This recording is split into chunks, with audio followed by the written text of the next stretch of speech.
লাইফের একঘেয়েমিপনা কাটিয়ে একটু ঘুরে আসতে কার না ভালো লাগে। তবে ঘোরাটা যদি পাহাড়ে হয় তবে ঘোরার উত্তেজনাটা আরও যেন দ্বিগুণ হয়ে যায়। তাই আর দেরি না করে এবারের পুজোয় বেরিয়ে পড়লাম সিকিমের উদ্দেশ্যে। নবমীর দিন সকাল সকাল গাড়ি করে আমরা রওনা দিলাম। গাড়িতে একটু গান শুনতে শুনতে আর সামনে সুন্দর ফাঁকা রাস্তা দেখতে দেখতে এগোচ্ছিলাম। একটা সুন্দর রোমাঞ্চ তো লেগেই ছিল মনের মধ্যে। এরপর আমরা হলদি নদীর উপর নরঘাটের ব্রিজ পেরোলাম। তারপর এসে পৌঁছলাম কোলাঘাটে খাওয়া দাওয়ার সাথে। হোটেলটার নাম ঘোষ হোটেল। ভেতরে ঢুকে তোমাদের অ্যাম্বিয়েন্সটা একটু দেখাচ্ছি।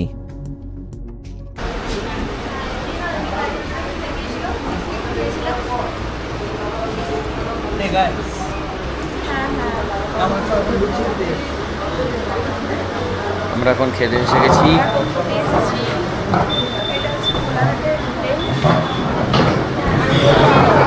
সকাল থেকে কিছু খাইনি, সকাল থেকে কিছু খাওয়া দাওয়া হয়নি। আমরা গাড়ি থেকে নামলাম কোলাঘাটে। এখন আমরা খাবো, কি কি খাবো দেখা যাক। খাওয়া দাওয়ার মেনুতে ছিল ডাল, ভাত, শুক্তো আর আলু পটলের তরকারি। খাওয়া দাওয়া সেরে আমরা আবার চললাম ট্রেনের উদ্দেশ্যে। কারণবশত ট্রেনে ওঠার পর ভিডিওটা আর করতে পারিনি। দুপুর 2:30টা নাগাদ হাওড়া স্টেশন থেকে আমাদের ট্রেন শতাব্দী এক্সপ্রেস যাত্রা শুরু করে এনজেপির উদ্দেশ্যে। ট্রেনে ওঠার ঘণ্টা দেড়েক পর আমাদের জন্যে বিকেলে স্ন্যাক্স এলো, আর রাত্রি 8:30টা নাগাদ এলো ডিনার। ডিনারটা কিন্তু নর্মাল সমস্ত এক্সপ্রেস ট্রেনের মতোই হয়, তেমনই ছিল। ডিনারে ডাল, ভাত, চাপাটি, চিকেন কষা আর সবজির তরকারি আর দইসহ খাওয়া দাওয়া করে রাত্রে যখন নামলাম তখন রাত 11টা। আমরা নেমে পড়েছি এখন এনজেপি স্টেশনে। সব লাগেজ নিয়ে আমরা যাচ্ছি। রাত অনেক হয়ে গেছে, জানি না হোটেল পাবো কিনা, আগে থেকে বুক করা নেই। এত রাতে হোটেল খুঁজতে খুঁজতে আর ভিডিওটা করা হয়ে ওঠেনি। সেই রাতটুকু কাটিয়ে সকাল সকাল আমরা বেরিয়ে পড়ি এনজেপি থেকে নামচির উদ্দেশ্যে। রাস্তার দুপাশে সেবকের ঘন জঙ্গলের মাঝে দিয়ে যখন যাচ্ছি একটা আলাদাই রোমাঞ্চ হচ্ছিল। সেবকের এই ঘন অভয়ারণ্য এলাকাটা মহানন্দা ওয়াইল্ড লাইফ স্যাংচুয়ারির আন্ডারে পড়ে। রাস্তায় চলতে চলতে এরপর এসে পড়লাম এবারের বন্যায় তিস্তার সেই বিধ্বংসী রূপ হয়েছিল সেই এনএইচ 10 উপর। তোমরা একবার দেখো রাস্তার বাম দিক এবং ডান দিকে যে সমস্ত পাহাড়গুলো রয়েছে, ল্যান্ডস্লাইডের পর ওদের অবস্থা কেমন হয়েছিল।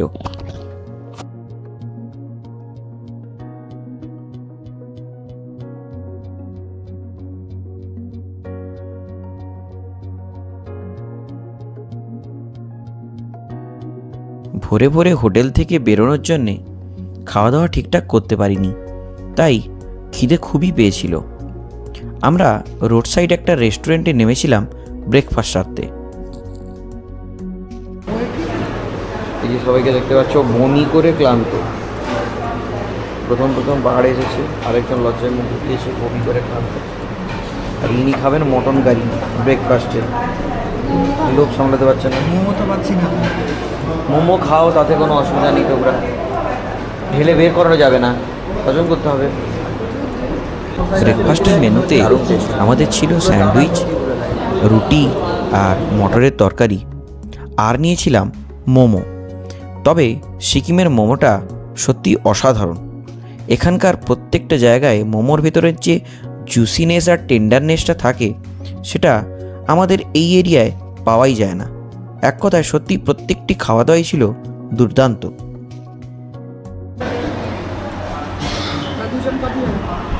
কেমন গরম গো, হোলি গড।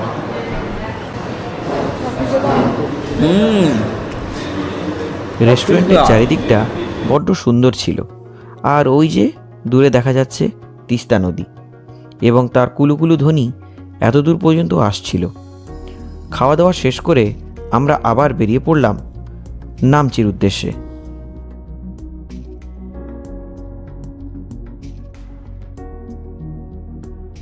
এই যে সামনে দেখা যাচ্ছে ওয়েস্ট বেঙ্গল সিকিমের গেট, এটা অতিক্রম করেই আমরা সাউথ সিকিমে ঢুকে পড়ব। ওয়েস্ট বেঙ্গল থেকে সিকিমে ঢুকতেই রাস্তাঘাটের পরিস্থিতি সম্পূর্ণ পাল্টে গেল। খুব সুন্দর ঝাঁ চকচকে রাস্তা, আর রাস্তার দুপাশে দেখা মিলছে সুন্দর সুন্দর ছোট ছোট ফুলের।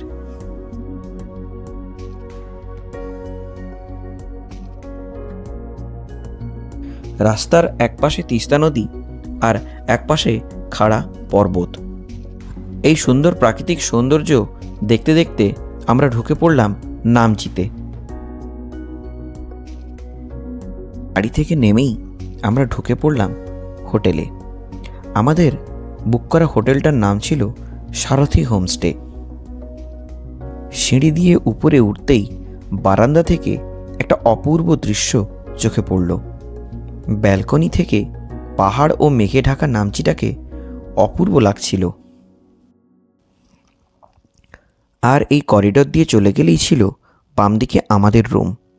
আমাদের রুমটা একবার তোমরা দেখে নাও।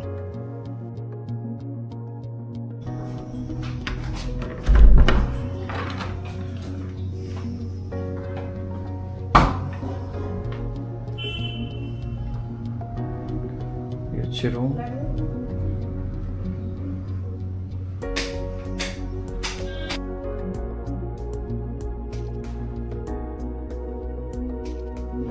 আর এটা হচ্ছে বাথরুম।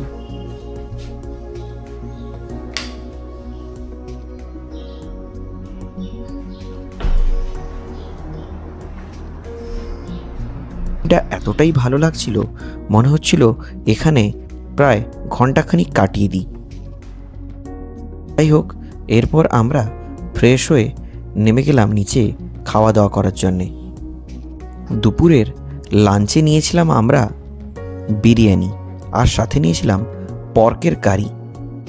বিরিয়ানিটা হায়দ্রাবাদি স্টাইলের মোটামুটি ঠিকঠাক থাকলেও পর্কের কারিটা একদমই ভালো ছিল না। তোমরা চেষ্টা করো হোটেলে না খেয়ে একটু বাইরে খেতে। যাই হোক, দুপুরের খাওয়া দাওয়া শেষ করে আমরা ঘন্টা তিনেক ভালো করে ঘুম দিলাম। তারপর বিকেল নাগাদ করে বেরিয়ে পড়লাম নামচি সেন্ট্রাল পার্কের উদ্দেশ্যে। এই গধূলি বেলায় সূর্যের আলো একটু অস্তমিত হওয়ার সাথে সাথেই গায়ে বেশ ভালোই ঠান্ডা লাগছিল, তেমনি চারপাশটা লাগছিল অপূর্ব সুন্দর। হাঁটতে হাঁটতে নিচে নেমে এলাম সেন্ট্রাল পার্কে।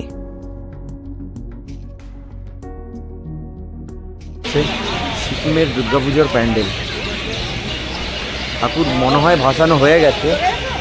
এটা দুর্গাপুজোর প্যান্ডেল।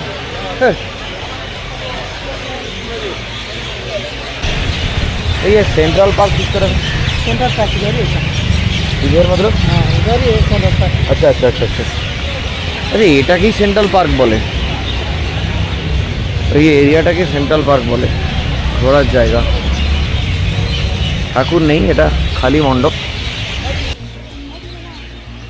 পুজোর সময় ছিল বলে সেন্ট্রাল পার্কে এই অতিরিক্ত আলোকসজ্জা যেন আরও সুন্দর লাগছিল।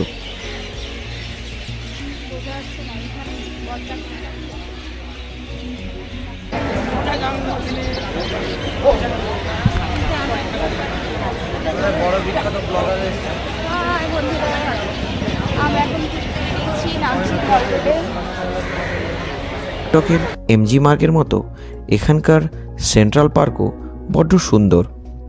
আমরা হাঁটতে হাঁটতে আরও সামনের দিকে এগোলাম।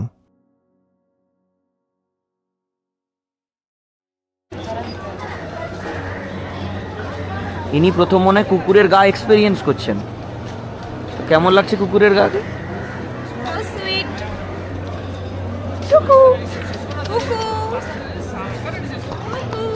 কিছুক্ষণ ধরে ঘোরাঘুরি ও ছবি তোলার পর আমরা চললাম নামচি ফেয়ার এক্সপো 2024 দেখার জন্য। কি মেলা বসছে ওটা একটু দেখবো। ওয়াও,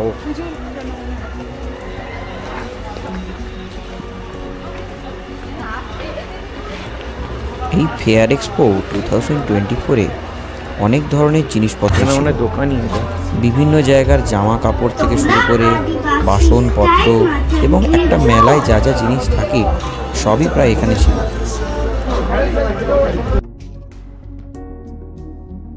আর এই যে দেখা যাচ্ছে পোর্সেলিনের সুন্দর সুন্দর বাটি, থালা, গ্লাস, ফ্লাওয়ার ভাস, আরও সুন্দর সুন্দর জিনিস।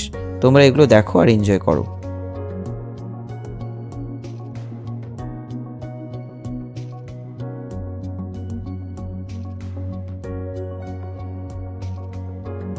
এখানে তো আবার পানের স্টলও ছিল।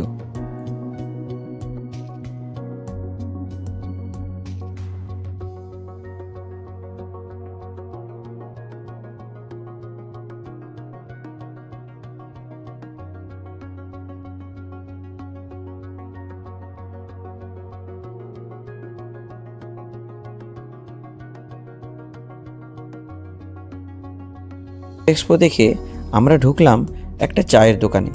দেখলাম এখানে মোমোও পাওয়া যাচ্ছিল, তাই আমরা চা আর মোমো দুটোই অর্ডার করলাম। এখানে চায়ের যেরকম টেস্ট, মোমোরও টেস্ট সত্যিই দারুণ। আমাদের এবার ইয়ে চলে এসেছে। আমাদের চাটা এতই ভালো লেগেছে, একটা নিয়ে বেরিয়েছি, খেতে খেতে যাবো।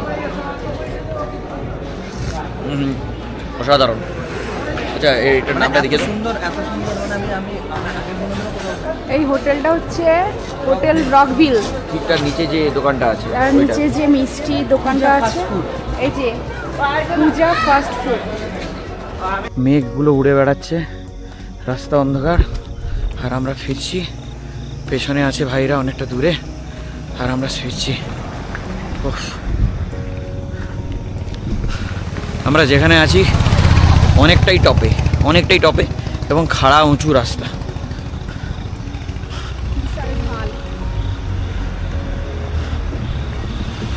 হোটেলে ফিরে আমরা সোজা চলে এলাম ডিনার করতে। ডিনারে আমাদের ছিল চিকেন কষা, ডাল ভাত আর তরকারি। ডিনার সেরে আমরা তাড়াতাড়ি ঘুমোতে চলে গেলাম। নেক্সট ভিডিওতে আমরা নিয়ে আসছি নামচি রাবাংলা সাইট সিন, আরও অনেক কিছু।